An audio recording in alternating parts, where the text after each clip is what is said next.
Here we go. Let's get into Black Facts.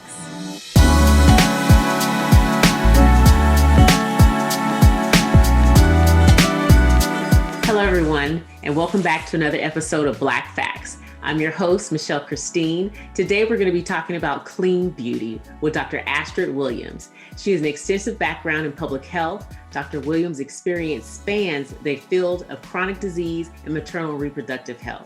She is most passionate about women's issues and its connection to health. Dr. Williams is an environmental justice and reproductive health manager of Black Women for Wellness. Her specific interests include advancing evidence-based practices and the development of public policy that addresses community-level health and social aspects. Hi, everybody. It's your host, Michelle Christine, with another episode of Black Facts. I'd like to welcome Dr. Astrid Williams to Black Facts. We're going to be talking about clean beauty today. Welcome, Astrid. How are you? Hi, Michelle. Thank you so much for having me here today. Oh, I'm so happy to have you. And I'm so happy to get into this episode because, I found out that in 2018, Black consumers spent 54 million out of the 63.5 million that was spent on ethnic hair and beauty aids. That was astonishing to me. And in 2019, we were in the 79th percentile of the mass cosmetic consumer compared to white consumers. So that means we're buying a whole lot of beauty products and beauty aids to make sure that we look, fly and flawless. But the thing that concerns me is that we're impacting our health negatively by buying all of these products that have harmful chemicals in them, and we're not really paying attention. We're more concerned about the surface than we are about what actually is going on inside of our bodies as a result of using these products. So I wanted to talk to you today. You are our expert on beauty, clean beauty. So I'm so excited to have you. And with that said, I know your mission is to ensure that Black women are buying clean beauty products. So what chemicals should we be avoiding? Yeah, so not all products are created equally. And so being a savvy consumer is what I suggest to anyone, particularly for our, Black sisters, because we're the highest consuming, population that is out there, purchasing these products, whether they be skincare, makeup, or either hair care products. And so you want to steer clear of ingredients that are, toxic, or caustic. If we talk about, starting with the crown of our heads, I think we're going in the movement of a more natural lifestyle and, more natural and, protective hairstyles, and going away from the creamy crack, which we all know that started probably in the, early 90s with the hair relaxers. And so there's different varieties, whether it be, the lye or the no lye, versions of those, the calcium, hydroxides. So yes, definitely you want to make sure that you're very aware of the products that you put on. Lipsticks, we want to take, I can go on and on and on talking about this, but well, slow down, because I have a few more questions to, to ask you. So there are many beauty lines out there, and they're all claiming to be organic now. Everybody's going clean and being green. And, how do we know? How do we know what products really are clean and what is safe to, apply to our bodies? Yeah, so again, I would say reading the labels. As we all know, our background is in public health. We always do the education and awareness about, reading up on the products that you use, but having that transparency. I work with a clean beauty brand, and we're, very, proud to say that we're transparent. And so if it's not on the label package, it's listed on the website. And so you want to take a look at the package, the packaging, or either do the thorough research to see what products are in there. Like I said, looking for formaldehyde, lead, tar. Tar. And there's, they put tar in yeah, the products. Oh, okay. yeah, lipsticks. Even formaldehyde. That's kind of scary. It is. Even petroleum, petroleum jellies. Yeah, I know that that's in a lot of products. Yes. And so for looking for those, there's, Neverlist, my organization, which we'll talk about more, has a, chem cards that we say. So it talks about the chemicals and, some of the, chemicals or ingredients to look at to avoid. So I would say, starting there. in the science realm or the spheres, we're looking for endocrine disruptors, paraben free, products on there. So yes, those are some of the things that, we want to look for. Okay, I'm going to get back to the endocrine disruptors. But first, I want to say, okay, you just said something about reading labels. To me, like some of the labels, it's like reading a foreign language. Like I don't understand what I'm looking at. And you mentioned petroleum, formaldehyde, but they don't usually list it as simple as that. They don't call it that. So how am I to like really be able to look at my products and know whether or not they're clean if I can't even understand what I'm reading on the labels? Yes, you bring up a very good question as a consumer. So there is two resources that I would like to share with the audience. One being the Environmental Working Group, EWG, known for short, and it's an app. We all have our smartphones, so we can go and download those. And you put in the product. And so as you mentioned, we don't know what to look for, or most people don't know what to look for. So if you put in the brand name product, if it's listed in the library database, it'll come up and it's on a numerical score from 1 to 10.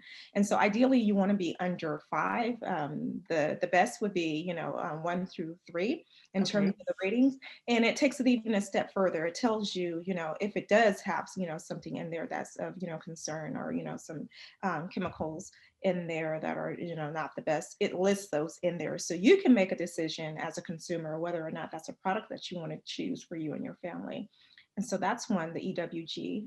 And then there's also the Detox Me app, DETOX app.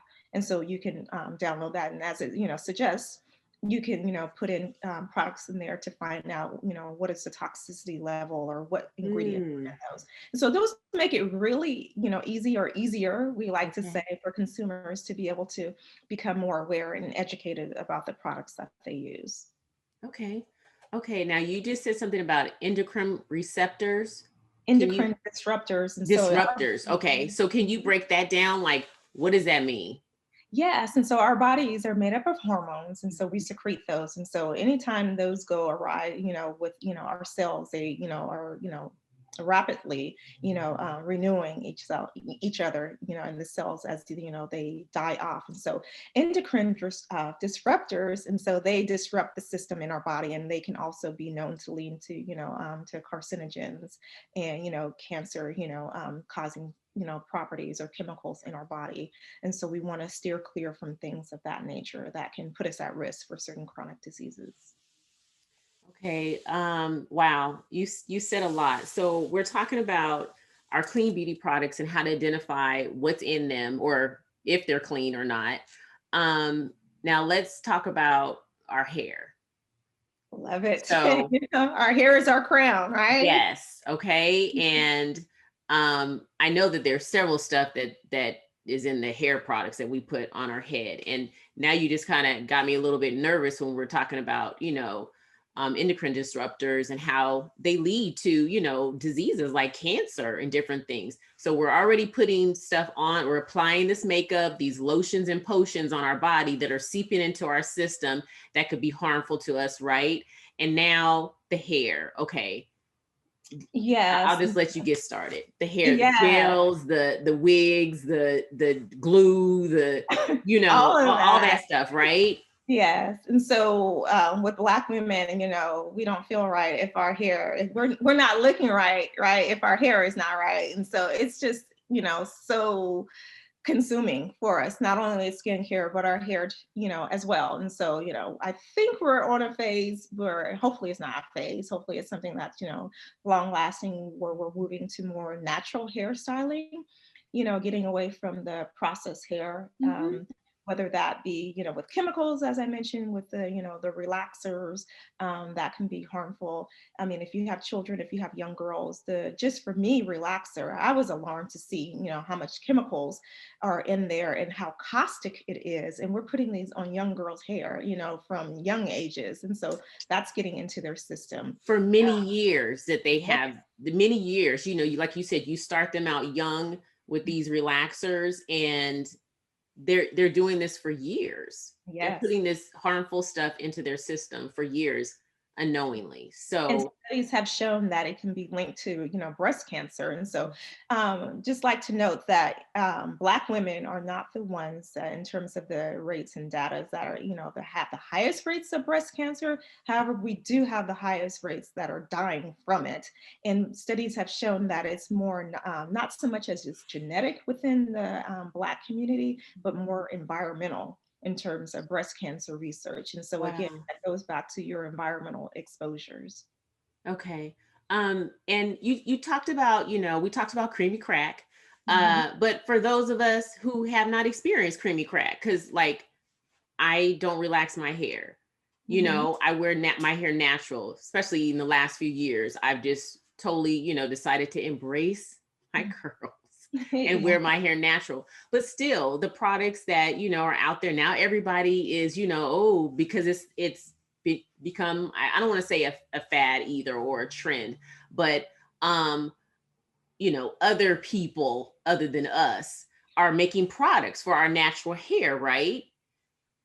We can't just say that it's the creamy crack. There's some stuff in these natural hair products that aren't good for our Shampoo, hair either. Right. So can you shampoos, talk about that? conditioners. Yes, definitely. So those are the parabens also that you'll find in there. And so they're, cell disruptors that can cause, uh, cancer mimicking, properties in our body.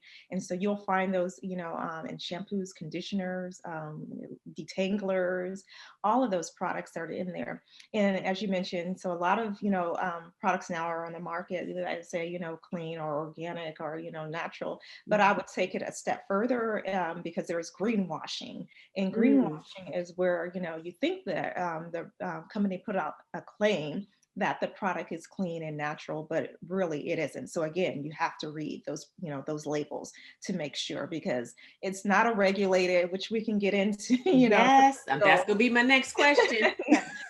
Beauty in, the beauty industry is not, regulated, by the FDA, which you would But think that it is. The laws have right. been outdated for a number of years. And so that's what, we're really, trying to work hard. They have their Right to Know Safe Consumer Act Right.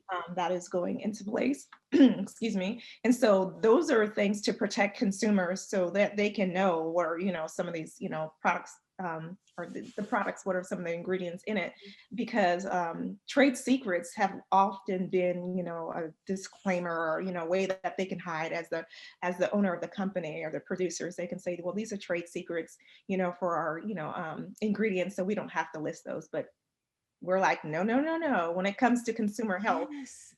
we need to be able to know what's in those products. And so, yes, starting in January 1st of 2025, I know still we got to pass, but it's going to be Okay. actually enactment.